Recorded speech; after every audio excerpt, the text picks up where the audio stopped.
Okay, in today's video, we are looking at refraction.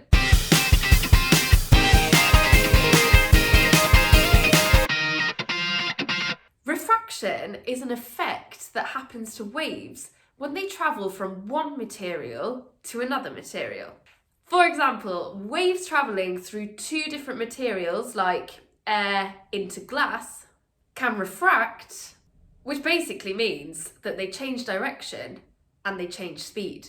To see this in action, let's consider what happens to light when it travels from air through glass back out to air. Okay, so you might look at this picture and think, what on earth is going on?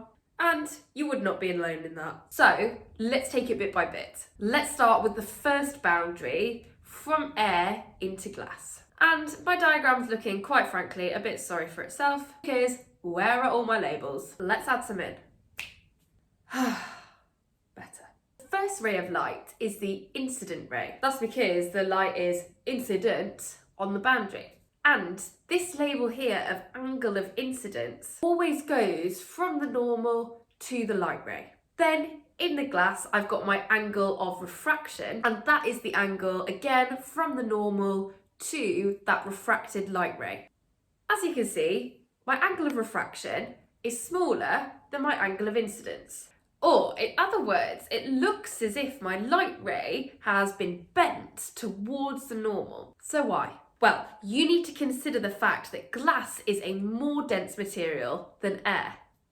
That means that light actually travels slower through glass, like it's more difficult for light to get through. And this can also help describe why the light changes direction. Now, my inspiration is running a little low today. So I'm going to use the same analogy that literally any physics teacher ever has used to describe this effect. And that is a car being my light, travelling first on my road, that's my air, and then hitting some mud, which is my glass. As that car travels towards that mud, the first wheel to hit my mud is this one here. That means that that wheel will start to travel slowly as it hits the mud.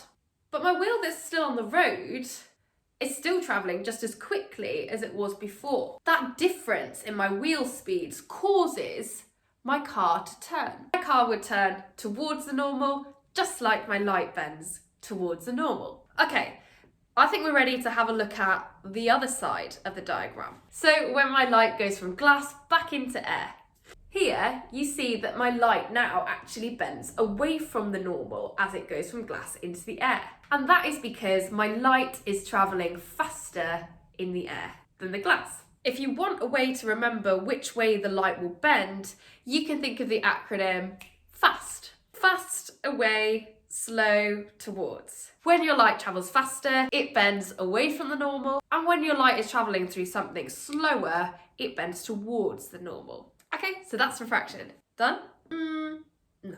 I'm afraid you don't get off that easily. You still need to learn all about total internal reflection. So click on the next video to check that out. Okay, hope you found that helpful. Please make sure you download the notes. If you found it at all useful, please do give a like and subscribe. Thanks for watching.